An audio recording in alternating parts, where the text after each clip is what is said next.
Welcome to Democracy Now!, democracynow.org, The Quarantine Report. I'm Amy Goodman. President Biden's moved up the deadline for states to make the COVID-19 vaccine available to all adults by April 19th instead of May 1st. This comes as daily cases are on the rise and new variants continue to spread, including the UK variant, which has now been reported in every state and could account for 70% of cases in Michigan, which is seeing a major surge. The U.S. has now delivered over 168 million vaccine doses, the highest number in the world.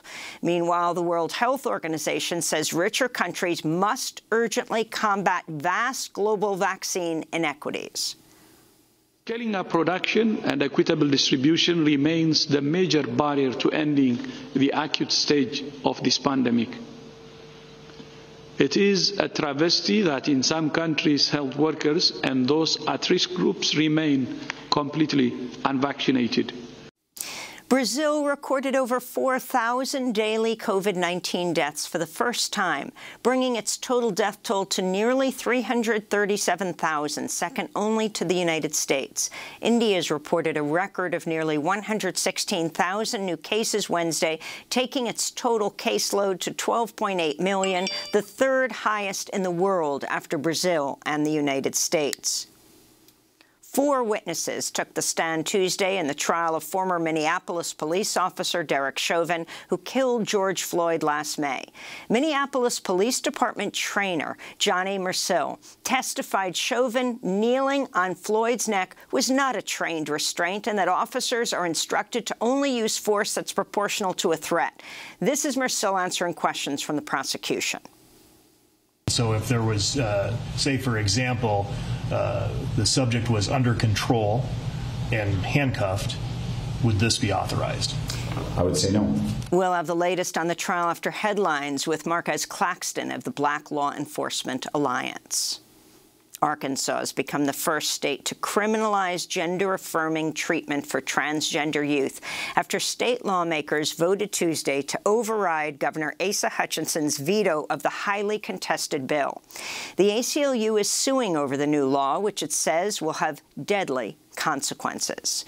In Missouri, Tashara Jones has become the first black woman ever elected as St. Louis mayor. She addressed supporters yesterday at a victory speech. I will not stay silent when I spot racism. I will not stay silent when I spot homophobia or transphobia. I will not stay silent when I spot xenophobia. Jones has also advocated a shift from incarceration to supporting prevention efforts. She's served as city treasurer since 2013 and was a Missouri state representative for 5 years. Florida Democratic Congressmember Alcy Hastings has died at the age of 84 after a battle with pancreatic cancer. Hastings, a former lawyer and Florida's first African-American federal judge, had served in Congress for nearly 4 decades, where he championed civil rights. A special election will be scheduled to fill his seat. In legislative news, the Senate parliamentarian ruled Democrats can use budget reconciliation again during this fiscal year, meaning they can advance more of President Biden's agenda, such as the recently unveiled $2 trillion infrastructure plan with a simple majority, bypassing a Republican filibuster. U.S. and Iranian officials expressed optimism following the start of constructive talks in Vienna aimed at reviving the landmark 2015 Iran nuclear agreement, which the U.S. unilaterally withdrew from in 2018 under former President Trump, reimposing harsh sanctions on Iran. The two sides are meeting indirectly through the remaining parties in the nuclear accord. This is an Iranian government spokesperson. We are confident that we are on the right track, and if America's will, seriousness, and honesty is proven, it could be a good sign for a better future, a future of peace and security for the region and the world. Meanwhile, an Iranian military vessel appears to have been attacked Tuesday in the Red Sea by an Israeli mine. The New York Times reports Israeli officials notified the U.S. that Israel was responsible for the attack. It was the latest in a series of naval attacks between Israel and Iran.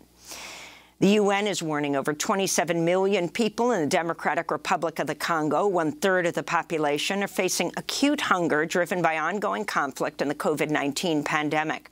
The World Food Program says it needs at least $660 million to maintain its aid to the DRC, which has the highest number of people in urgent need of food assistance in the world. Amnesty International USA is calling on the Biden administration to cease its, quote, outdated and destructive, unquote, policy of developing and deploying anti-personnel landmines. The statement was issued after the Pentagon confirmed this week the U.S. would not change its position on landmines. 164 countries have signed on to the 1997 Mine Ban Treaty. The U.S. is not one of them.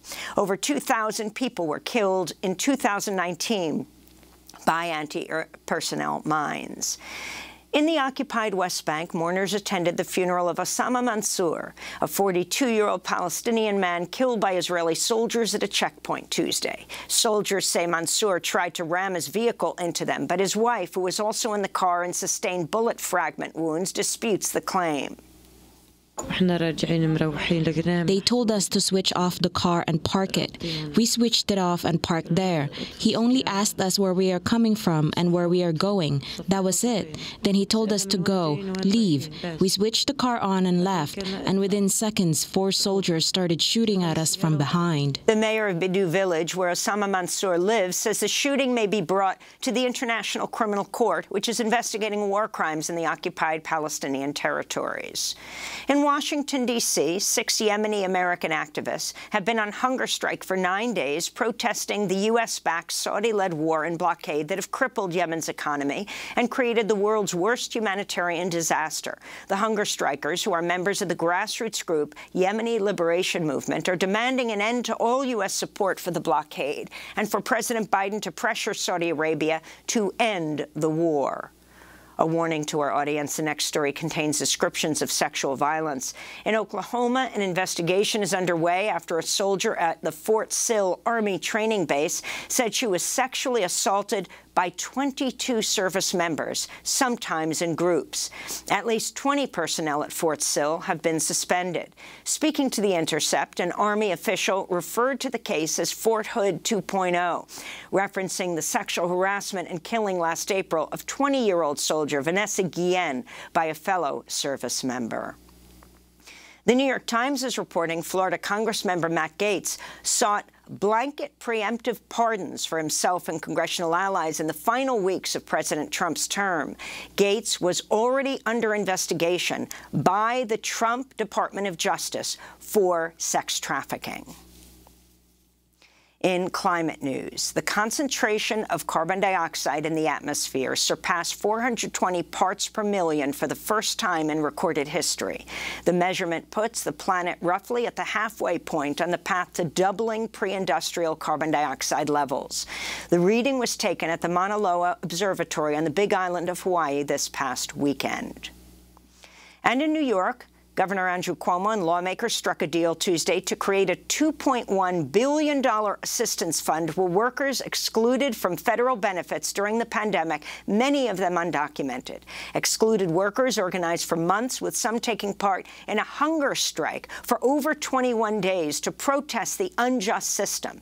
Advocates hailed the deal, which is part of the state's proposed $212 billion budget, as a major victory, but some warn the measure contains burdensome proof of employment requirements, which can be harder for undocumented workers and those in informal jobs to provide. To see our interview on the subject, you can go to democracynow.org. And those are some of the headlines. This is Democracy Now!, democracynow.org, The Quarantine Report. I'm Amy Goodman in New York, joined by Democracy Now! Co-host Juan Gonzalez in New Brunswick. Hi, Juan. Hi, Amy, and welcome to all of our listeners and viewers across the country and around the world.